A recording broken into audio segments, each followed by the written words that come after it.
Dear colleagues, would like to greet you with our meeting that we organized with Armenian Eye Care Project, German State Medical University Ophthalmology Department, and Malayan Ophthalmology Center. This is the ground round session, and I'm Nana Yehezarian. I'm the director of the Armenian Eye Care Project, and we'll talk about glaucoma. So we will discuss this with our colleagues. Let me introduce Dr. Lilith Waskanyan. She's the chef of Glaucoma Clinic in Malayan Center. She's the head of the Department of the Ophthalmology Department in Yerevan State Medical University. We're also expecting our U.S. colleagues. We expect our colleagues to participate. We're expecting for them to arrive to the meeting. And this time, we organize the ground rounds in a way that the CME credits will be granted to those who will fill in the post-test that will follow the meeting. So the participants will receive the post-tests to their emails after the completion of the event. And we hope that this will help to improve your knowledge. You can ask your questions in the question and answer section of the Zoom platform. And now I would like to introduce Dr. Lilith Vaskanyan and ask her to continue. And we're waiting for our US colleagues. Let's begin. Hello again. I'm sure that everyone is joining now, and this is the traditional meetings for us together with Armenian Eye Care Project and together with Malayan Ophthalmology Center. So this time the Glaucoma Clinic is participating. We were really happy to prepare for this grand rounds, and our residents that are really advanced, they will present their interesting cases and interesting things that they encountered during their residency rotations. I'm very grateful to AECP project for creating a project like this. So it's not just receiving the news, but also sharing them with our colleagues. And both topics today are very interesting. The first one is referring to myopia and glaucoma. As we already know, the myopia during the evolution, the prevalence is increasing. Also, the glaucoma as well. It looks like we have all the prevention and treatment methods for glaucoma. But anyways, this disease reminds us about itself all the time. And our resident, Suzy, prepared a very interesting presentation today about this. We will talk about acute angle closure glaucoma, and interestingly, according to our statistics, it is referred that angle closure glaucoma, especially in Armenians, it's more frequently observed. It's different types and clinical picture. So we'd like to dedicate our talks today to these topics. John Hovannisian will be joining us today. He is our friend, and he's very attentive to all the news and also especially in terms of education. So our grand rounds are educational. We try to share our knowledge, and of course, Dr. Richard Hill will join us as well, and he played a huge role, just like our other colleagues, Roger Hovannisian and others, and Richard Hill's role in glaucoma. It's very difficult to assess because there's always more to say. Dr. Hill and Dr. Roger and John, they will be joining us now. Suzy will be presenting the first talk, and the topic is the glaucoma in myopic eye, in people that have myopia, the development of glaucoma in myopic eyes. Thank you. I would like to greet you all, and I would like to thank the organizers for Armenian Eye Care Project and Dr. Lilith Vaskanyan that gave this opportunity to present. During this presentation, we will talk about glaucoma and myopia. We'll talk about the connection and the latest studies. We'll try to understand the risk factors, and we will talk about the challenges in diagnosis and treatment. So worldwide, the increasing prevalence of myopia, especially in younger people, it's a huge issue. And according to predictions, up to 2050, about half of the people worldwide will have myopia. And the issue is not just the glasses, but there is a connection between myopia and glaucoma, and the connection between myopia and open-angle glaucoma, the connection is established. And according to this study, in people with low myopia, there is a twofold increased risk of developing glaucoma. And the risk is becoming threefold in moderate to high myopes. So the primary myopia is connected to development of glaucoma, and by increasing by one diopter each time, the risk increases by approximately 20%. And this is more evident with the higher levels of myopia. So the connection is non-linear. Anyways, the relationship is not really certain, and we need to perform other observational studies in this area. The relationship between myopia and glaucoma, what are the mechanisms, we don't really know. So the mechanical hypothesis is related to the different anatomy that is within the myopia due to the longer axial length and due to thinner sclera, as there is a higher scleral pressure, and this may lead to lamina cribrosa deformity, and this leads to optic neuropathy, to increase sensitivity towards optic neuropathy. In people with myopia, there is a tilt of the head of the nerve, and this is due to scleral elongation mechanically. So any lengthening of the fibers is leading to mechanical tension and dysfunction. Peripapillar anatomical changes are also playing a role in high myopia because they increase the sensitivity. So according to different studies, and you can see the sources mentioned below, in beta peripapillary atrophy, it's connected to the higher risk of progression of glaucoma, and it's more frequently observed in high myopes people. And among the changes, it's very interesting, the peripapillary delta zone, and it's interestingly the scleral zone. According to the studies that you can see the sources there, in eyes with myopia that have glaucoma, the axial length is connected to peripapillary delta zone, and in this case, these patients have longer peripapillary age, and their optic discs are larger. Because the layer is not changing, the people that have higher myopia, the opening around the optic nerve is shifting, and this will lead to changes in the temporal area and changes in the gamma zone histologically. All of this leads to myopic and non-myopic glaucomatous disc changes that are visible. For example, you can see elongated shapes, and there are excavations that are more superficial compared to the non-glaucomatous excavations, and the excavations are more deep. And the images that you can see here, these are from the center, ophthalmology center, and these are images taken from our patients. The optic neuropathy connected to the myopathy, and when we're trying to perform the diagnostics, the differentiation is a bit difficult, especially in people with high myopia, because high myopes with increased intraocular pressure, they may have defects in their visual fields that may misinterpreted as glaucoma. Due to this variability, the classification has been performed. So the classification was consists of glaucoma-like defects, myopic defects, and merge defects. So there are paracentral defects, nasal steps, arcuate defects, blind spots, vertical steps, and others.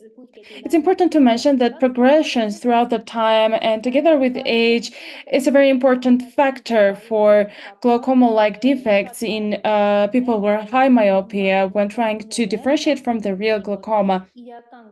In a group of young myopic patients that had no diagnosis of glaucoma, it was revealed that there were no significant changes in their visual fields, and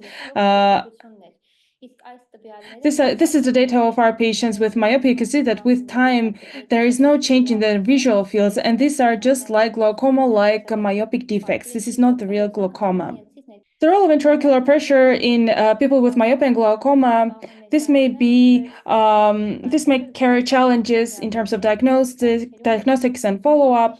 So, as the mechanism that we already discussed, this may lead to glaucoma independently from intraocular pressure levels. So, the myopic glaucoma may develop also in cases of low intraocular pressure. Anyways, there are certain changes in the differences in intraocular pressure in between patients that have myopia and high tension glaucoma and without myopia.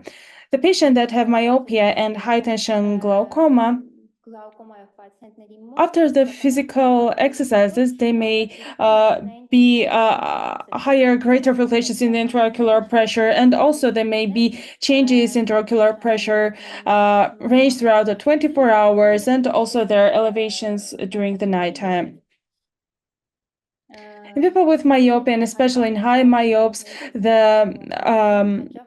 the changes in optic nerve are usually changed, and there are visualization technologies that are objectively evaluating the state of the nerve, and it's very difficult to evaluate its state. In this case, we use OCTs, OCT angiography, and swept source OCT that we can use to visualize the scleral area and the choroids, and in myopic patients through the whole depth. And OCT angiography helps us to reveal early glaucomatous areas due to focal defects in the vascularization areas.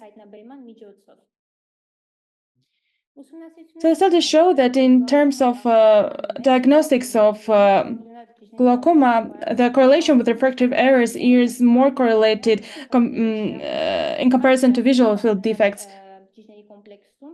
So the changes are more unique in patients with glaucoma. So differential diagnostics between myopic glaucoma and non-myopic, we use the ganglionar complex and its evaluation and the monitoring throughout the prolonged time.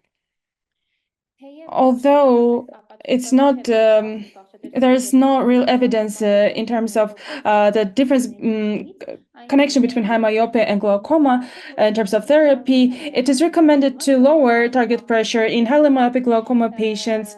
You know that the pressure may be also lower in patients with highly myopic glaucoma compared to non-myopic glaucoma.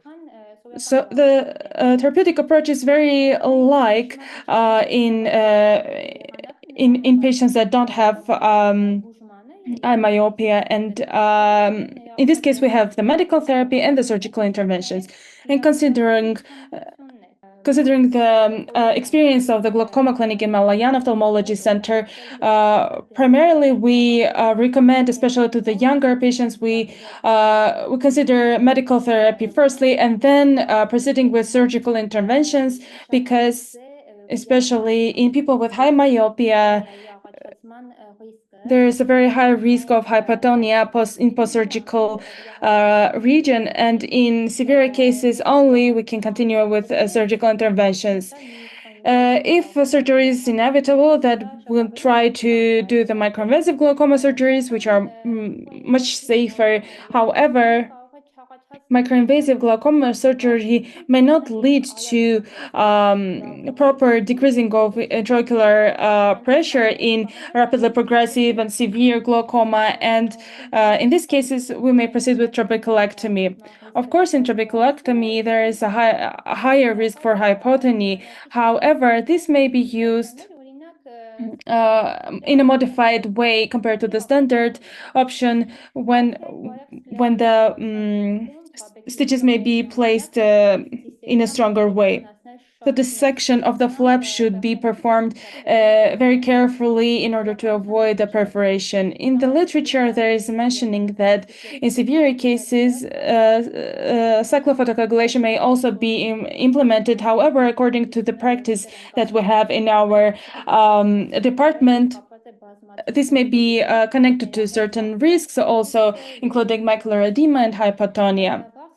In patients with high myopia, in these cases, you may also be attentive. In cases with basic, you may use vacuum and keratome, and in the phase of creating vacuum, intraocular pressure is rapidly rising, and this may be harmful for the optic nerve. A safer option will be PRK, and in this case, keratome and vacuum may not be implemented in this option. Let's summarize. So the connection between myopia and glaucoma is not completely understood, and myopia is established risk factor for open-angle glaucoma, but frequently it may be seen with lower intraocular pressure, which is making it difficult to diagnose and manage. Anatomical changes in myopic eyes make assessment of optic nerve cupping difficult. These patients frequently have defects in visual fields. It may mimic glaucoma. Throughout the time, the progression remains the most critical factor. That's why these patients need to be followed up very carefully. Although in case of high myopic glaucoma, the treatment is very similar to glaucoma surgery anyways. It has its options, and you have to find the compromise between safety and efficiency. Thank you. Thank you very much, Susanna. This was very interesting. And because we also have the discussion later, we think that we shall finalize our presentations and then proceed with our discussions and exchange our experience with the physicians from the US. And the next talk will be presented by Mariam Kalpansian, and the topic is acute angle closure glaucoma and its types, its clinical picture, and the current questions of angle closure glaucoma. Hi everyone, I would like to thank Armenian Eye Care Project and also Malayan Ophthalmology Center and Dr. Lilit Voskanyan. Thank you for this opportunity. We will talk about acute angle closure glaucoma. We'll talk about the acute phases. As we already know, glaucoma is very prevalent around the world. It's one of the main causes affecting eyes, and more than 80 million people have this disease. This is an optic neuropathy that leads to progressive atrophy of optic nerve and changes of the visual field, and the only thing that may be modifiable is intraocular pressure. We differentiate primary, secondary, and inborn glaucomas. Primary glaucomas are the ones that are not connected to any kind of systemic or ophthalmological diseases, and they're usually affecting both eyes. Secondary glaucomas are usually connected to systemic or intraocular diseases, and they are usually unilateral. The inborn glaucoma may be infantile, juvenile, and based on the study, we differentiate to open angle and closed angle diseases. So the closed angle glaucoma is combined with elevated intraocular pressure, and this is a medical emergency. This is very specific for our region. That's why we chose this for the discussion. And previously in the Malayan Ophthalmology Center, we had 2 to 3 patients with acute cases of closed-angle glaucoma. So a month, we had about 14 cases. But currently, as the technologies have developed and we're performing more preventive measures, and as the patients are more educated, we'd have only 4 to 5 cases per year. So the diagnosis and treatment of acute closed-angle glaucoma, it's essential to perform this in specialized and primary centers. What are the risk factors? Age, frequently it's observed in people aged 55 to 60 years old, and this is due to lace changes and anterior chamber changes, also gender. According to certain studies, it's more frequently observed in females. Racial differences, it's more frequently observed in Chinese and people and South Asian people, and it's more frequently observed in white race people, and it's observed about 6% of people of the African and African American population. In hyperopia hyperopic people, based on the anatomical changes in the eye, it's more frequently observed, and this is connected to medication.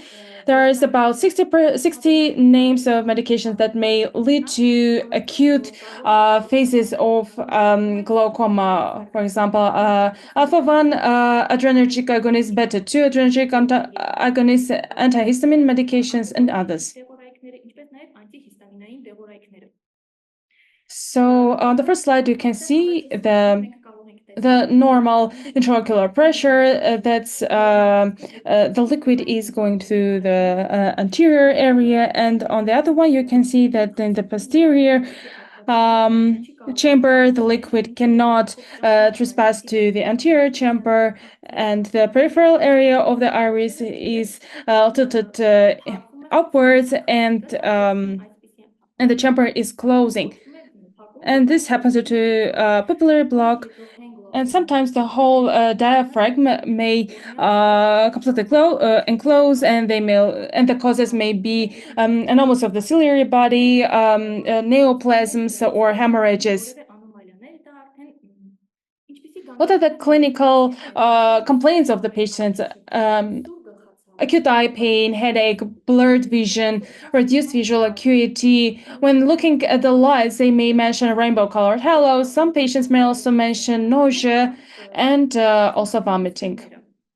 Upon physical examination with slit lamp, we can see fixed midpoint dilated pupil, and pupillary reaction is reduced, corneal edema, and increased blood flow, and marked conjunctival injection. You can see iris atrophy, and on the right you can see the glaucoma flecken, which is the necrotic tissue that we can see here. When we observe this both, we can think that the patient had previously experienced acute episodes of ankle-closed glaucoma. We can consider this based on these studies.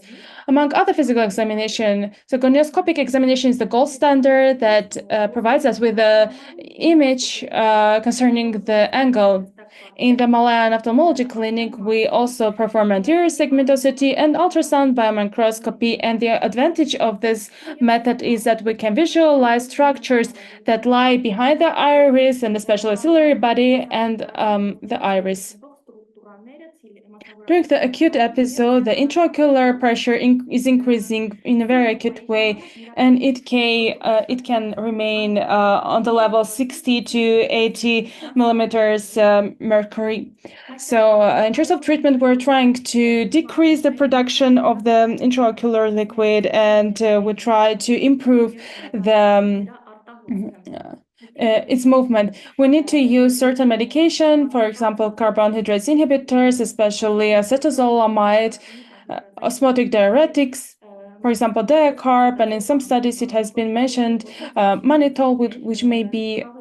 You may also try intravenous mannitol, and which may lead to opening of the angle. So when there is an acute episode, when the episode of the angle closure glaucoma is going back, in this case you may use peripheral laser iridotomy, and this type of intervention implements laser when a hole is formed in the border area, so it improves the liquid dynamics. On the first image, you can see a 12 o'clock laser peripheral iridotomy, and you can also see the two atrophic areas of the iris, and this may talk about at least two acute episodes of endoclonic glaucoma. And on the second image, you can see 1 p.m. Laser iridotomy, and shunting has been performed, and this has been performed in our center in order to reduce the intraocular pressure. This is one of the types of the surgeries performed. Also, it's very important to remember that if the patient had acute angle closure glaucoma episode, that in the other eye there is a very high risk within the next 5 to 10 years, which is 40 to 80% chance. So when we perform the laser iridotomy in one eye, it's also preferable to do the same surgery in the other eye in order to prevent other following acute glaucoma episodes. As in other images, in this image as well, we have a patient from our center. So if the patient with if a patient has cataract we can also implement cataract emulsification, and glaucoma is so this intervention may have been contraindicated, but the patient gave their permission, and this was quite efficient in this patient because we solved a few issues at the same time. So we will not have the risk for acute angle closure, and we also perform the cataract surgery in this case as well. Acute angle closure crisis, the episodes, this is an emergency state and it requires immediate diagnosis and treatment, so it will not lead to blindness. So those patients that have risk factors, they need to remain under the continuous follow-up. Thank you. I would like to introduce Dr. Richard Hill, who joined us, and Dr. Richard Hill is professor of ophthalmology of University of California, Irvine, and he's been working with us for a very long time. And has, as Dr. Voskana has already mentioned, he helped in Armenia and helped establish ophthalmological care in Armenia, especially in glaucoma. And it's very hard to assess how big his help was, and we're very grateful for this. Dr. Hill mentioned that he has a few comments on this matter and that he wanted to share his thoughts. Please. Hi, Dr. Hill. Thank you very much for your time. No worries. Those are very nice presentations by the doctors this morning. So congratulations on the presentations. I just wanted to say a few quick words. In respect to myopia, one of the things we don't think about is LASIK. And I have had a couple patients actually had near snuffs with LASIK. When the keratome's applied to the eye, the intraocular pressure goes very high, and the axonal support is deranged in the myopic patients to start with. It gives us a lot of headaches with surgery. So the same things that would make hypotony maculopathy more likely in a patient with myopia also will lead to acute optic nerve damage with LASIK. So if your glaucoma patient, myopic glaucoma patient, is going to have a refractive surgery, maybe PRK might be a better choice than LASIK. And if you've ever watched a LASIK procedure, the pupil dilates because the pressure is so high, the anterior segment's ischemic. And it's kind of frightening for a glaucoma doctor to watch that. I guess it's exciting if you're doing LASIK, but if you're watching the optic nerve die, it's not so exciting. The other thing that was mentioned was the use of shunts in the myopic patients. Sometimes if the risk of hypotony maculopathy is very high, a shunt will give you pressures that are maybe almost down to target, but in terms of preserving vision for the patient's lifetime, they may be at a practical targets. You might want the pressures a little bit lower, but then the patient's visual acuity might be off of what they can function with. So always look at the patient's lifespan, and in terms of your target pressures, it may not be as low as you want, but the patient may be a lot happier. And then in respect to the angle closure glaucomas, when they present, the pressures are high. And with high pressure, it's like putting a blood pressure cuff on your arm for checking blood pressure. The anterior segment's ischemic, and a lot of your glaucoma medications aren't going to work just because the iris isn't perfused. So if you're not winning, paracentesis will quickly lower pressure, reestablish anterior segment perfusion, and get your myotics working, and can get your angle back open. For the same reason, sometimes I don't use alpha agonists acutely because of the risk of further anterior segment ischemia. And then with the gonioscopy, a lot of people argue about gonioscopy, what the most reliable landmarks are. I find the Schwabe's line is the most reliable. Some people will argue that scleral spur is the most reliable, but if you have a thin beam on your slit lamp, it always shows you where Schwabe's line is, and scleral spur may be buried, so you will have difficulty identifying it.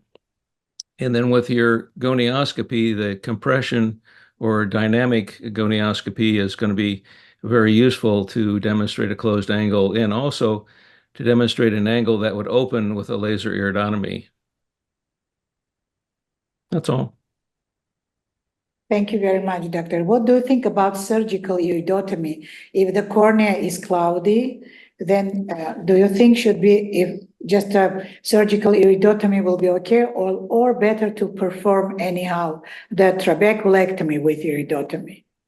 If, for example, we cannot perform laser iridotomy, how do you think? Is surgical iridotomy enough for this kind of patients whose cornea is cloudy? Yeah, the surgical iridotomy is definitely a choice. A couple tricks with the laser. You can sometimes clear the temporal cornea enough to get an iridotomy placed, laser iridotomy. And the other trick you can try is a iridoplasty. If you perform an iridoplasty for, say, 3 or 4 clock hours, you may focally open the angle, and that may drop pressure enough to clear the cornea. But sometimes in Armenia, the patients come in and the corneas are completely white.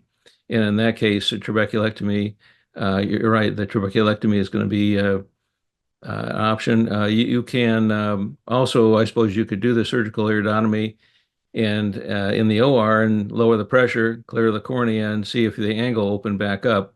And then if it didn't, you could proceed to trabeculectomy there in the OR. Thank you very much. And also there is another question from us to you, Dr. Yu.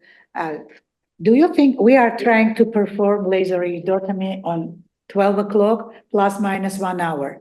But the recent experience shows that many clinics are doing inferiorly, and they, of course, this is again effective, but in terms of saying that the double vision is not happening in these cases, how do you think? Are you on that side who likes 12 plus minus 1 o'clock, or you think also that inferiorly also? Okay, so for many years, I argued that the iridotomies should only be superiorly, but the answer is the patient will tell you. So if you have a highly myopic patient with scleral show, the last thing you want to do is put an iridotomy at the edge of the tear lake on the eyelid. That makes a kind of a convex mirror and it focuses light into the eye. It's very disturbing. So if you haven't got a total lid coverage of the superior limbus, the iridotomy should go temporally. And that's just what I've learned over the years. If you have ever placed an iridotomy and it ends up at the level of the eyelid, your patient's not very happy. Thank you very much. Thank you, Dr. Sure. As always, everything is very interesting. Whatever you introduce, whatever you teach, for it's been more than 30 years. Thank you very much for everything, Dr. We have a question regarding myopia. If glaucoma is combined with high myopia, and when you're decreasing the intraocular pressure and there is a high risk for retinal detachment, what are the preventive measures in order to prevent detachment of the retina? I think that I will try to answer the question first, and I think if Susie has to answer something else, then in myopic eyes, especially in high myopic eyes, if there is a risk for retinal detachment and if there is a rupture of retinal detachment and if it's possible to use performing FLK, in this case, the rupture has to be fixed. However, in the cases when we are performing surgery and when we're decreasing the intraocular pressure towards the most optimal values, so it shouldn't affect the retina, except for the cases when there are lacerations. We'll need to reduce the intraocular pressure in a way that the optic nerve will survive. And at the same time, if there's an issue with retina, and in this case, the only preventive measure will be not decreasing intraocular pressure as much that this will lead to maculopathy issues with macular area, and when we're decreasing intraocular pressure, it will not lead itself to retinal detachment. However, if there are lacerations, or if you already have that, especially after surgery, we think that this is an issue of the retina, and this has to be treated separately. And the prevention is that we'll need to preserve the intraocular pressure on the values that will not be too low. And also, in case of sinus trabeculopathy, we sometimes even use more additional stitches. We do this in order to keep the intraocular pressure a little higher. So when we use the laser, when we cut the stitches, this will not lead to additional lacerations or retinal detachment. So if Susie has anything to add, please. We would like to listen to you also. I think that you already mentioned everything. All intervention had to preserve the balance between safety and effectiveness, and we'll need to avoid any side effects, and we need to consider hypotonia, the risk for hypotonia, and also other additional risks. Thank you. Dr. Hill, what do you think about this question? Are there any prophylactic to prevent retinal detachment for myopic eyes treated for glaucoma?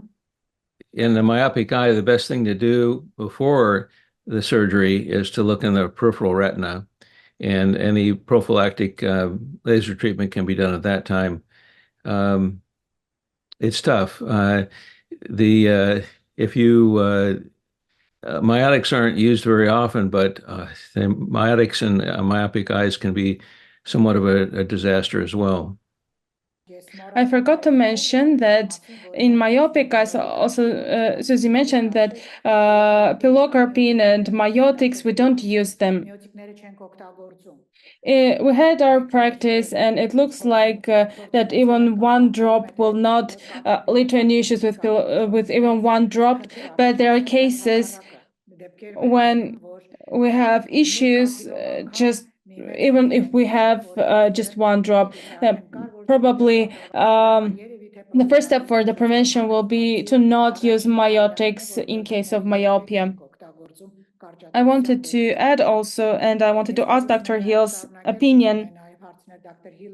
In young people in myopic eyes, when people aged 20 to 30 years of age, if there's a high myopia, can the laser intervention be used for glaucoma? The myopic eyes are usually open angle. We didn't see closed angle glaucomas, but trabeculopathy and other types. Can these methods be implemented? Of course, we may not use pilocarpine also, but what do you think that in people with high myopia in glaucoma, what do you think? Can this be efficient method for treatment? Well, yes, we know that this may be used as treatment, but can it be effective? Dr. Hill, what do you think about trabeculoplasty for high myopic eyes and glaucoma? Yes, a very low morbidity choice, and especially the SLTs do very minimal damage. You may want to just spare the area temporarily if you're going to place any MIGS devices, but SLT is very benign procedure. You just want to check pressure half an hour later, make sure you don't have an intraocular pressure spike. The pressure spikes after SLT, I think, are uncommon, but when they do occur, they can be pretty nasty. Thank you very much. So if the intraocular pressure is high and the nerve is damaged, we need to consider that after each intervention, the intraocular pressure may go even higher, and if the optic nerve is damaged, the intraocular pressure may have worse effects on optic nerve. That's why we need to be very attentive, and when the pressure is more or less regulated and the medical treatment leads to not so high levels of pressure, and if the nerve states is okay, then we should perform the surgery, and this intervention may be very effective.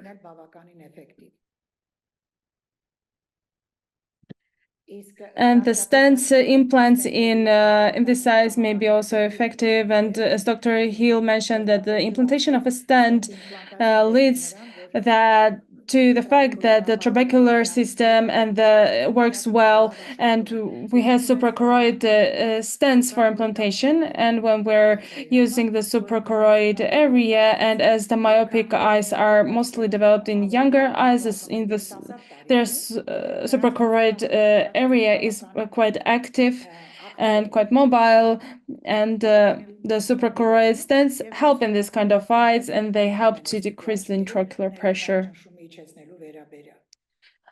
I also want to talk a little about the closed-angle glaucoma. It's very interesting, but it seemed like the closed-angle glaucoma's prevalence is decreasing, and as Mariam already mentioned, it's more frequently observed in females, also after 45, 50 years of old. What do you think was the cause? Thanks for the question.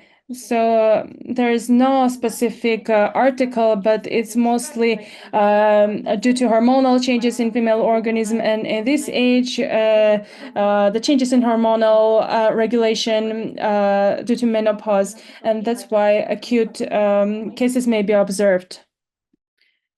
Dr. How do you think? What's the reason if the women are getting angle closure attack, acute angle closure attack twice more than men?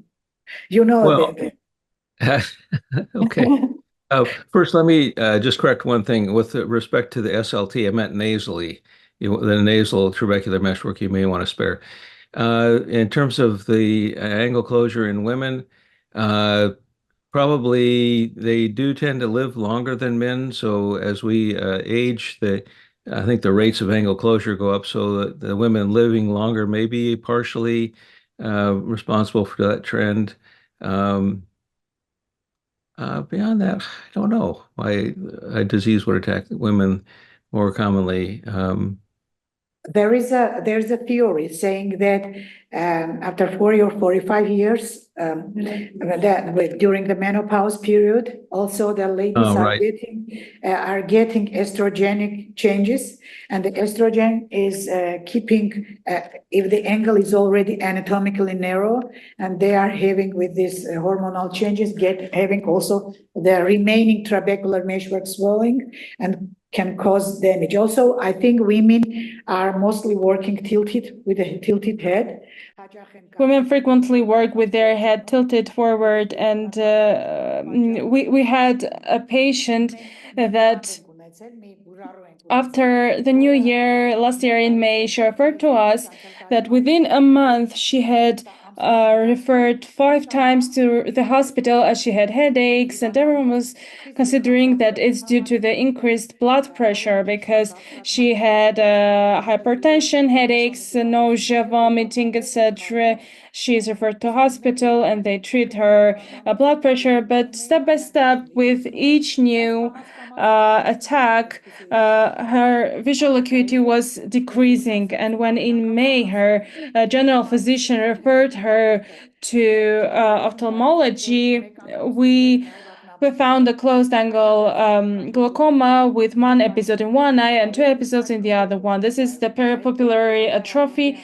There was a focus. And due to these episodes, the visual acuity reduced from 1 to 0.4 in the other and 0.8 in the other, because the pupil has already changed its shape to as it wasn't that round, and it had a little different shape.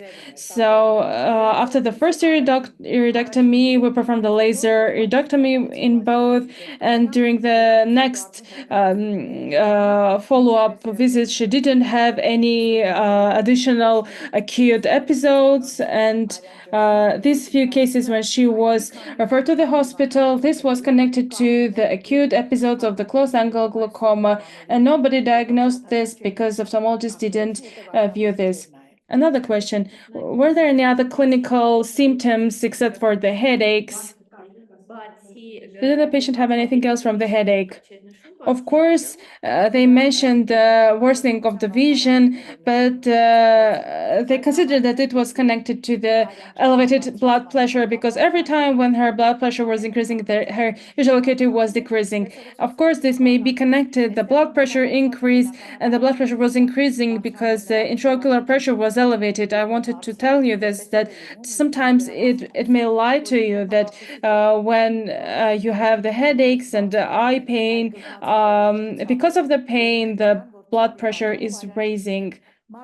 And this is an interesting clinical case. It's not in everyone, and sometimes people are referred because of the vision and pain. So the patient had migraine previously, so that's why the patient was referring to the hospital with the emergency service, and they were referred back in a few days. Sometimes when there's an undiagnosed close-angle glaucoma, and this may be a very big issue because in the evening they are doing some work and then their pupils are becoming larger, and they feel that after some time there are differences, and then they think that there was due to fatigue or blood pressure, and they feel bad in the evening, but in the morning everything is fine. And just knowing this is very important. As Mariam has already mentioned, we had many patients with acute glaucoma episodes, but now as we try to educate people, people are also informed on this. When they feel that something's wrong, when the vision is becoming worse, they are referring to the physician to diagnose it early, and the laser reductomy that's performed on time, this may be beneficial. So the closed-angle glaucoma is very frequent in Armenia. We observed this during the previous 25 years, and we realized this with Dr. Hill together. And preventive measures lead to the cases that we don't see this that frequently now. Dr. Yurt, what do you think? Because you have seen Armenian patients with angle closure, with narrow angle, with plateau iris, etc., which are having chronic angle closure or acute angle closure. I think it starts with acute or subacute and then ends up in chronic. So with regards to your earlier question about angle closure in women in Armenia, we'll be starting that Project Giant, the glaucoma identification and narrow angle treatment, and we'll get a lot of anterior segment measurements. And we're unfortunately going to have probably maybe 10,000 extra patients to deal with for you. Sorry. But at least they won't progress to chronic angle closure. And so I think the main point is with this study that we're going to be doing, we'll have very detailed anterior segment measurements, and we'll be able to answer some of those questions. And I'm hoping that we can interrupt the cycle where people come to the eye clinic with a light perception vision and pressures of 60 that they've had for a week or two. So the answers probably will come over the next 5 years, we hope, and hopefully we can get Project Giant with the Eye Care Project off the ground with your help. We're also proud that we don't have that many cases, and we feel that the acute episode of close-angle glaucoma, in our practice, we didn't have a patient that they received a laser reductomy and they would develop an acute episode later. Sometimes you won't be able to stop, or you won't be able to open the angle, or sometimes we'll have to use some more advanced methods, but we didn't have any cases once we had the angle completely open, or when the laser reductomy, if it's going through. And I don't think that any of you saw patients that had recurring acute episodes of angle closure glaucoma. So the giant, we hope that the giant will help us find new things and discoveries. I think this will be very useful in order to find out the people at risk and establish the risks and treat on time the glaucomas like this that are actual for now. And I've just came back from the fellowship, and Dr. Hill taught me really well. And when we just started to do the iridectomy, people were telling us that it was hyperdiagnostics, and they were asking why do we have this many patients with angle closure glaucoma, but we had the correct gonioscopy, and we had a nice diagnosis, and we had the correct Posner's or Celsius gonioscopes, and step by step, when the anterior segment OCT came forward and ultrasound, we showed that the close angle glaucoma, our surgeries were on point, so there wasn't hyperdiagnostics.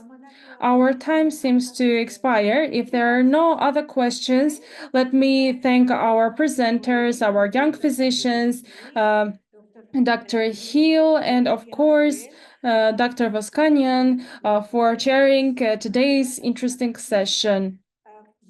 Thank you very much. I would like to thank everyone. I'm grateful to iCare Project. I would like to thank Dr. Richard Hill as he educates us and supports us during our difficult times. He helps us to diagnose and treat in a correct way. And Dr. Hill has done everything for us and our patients.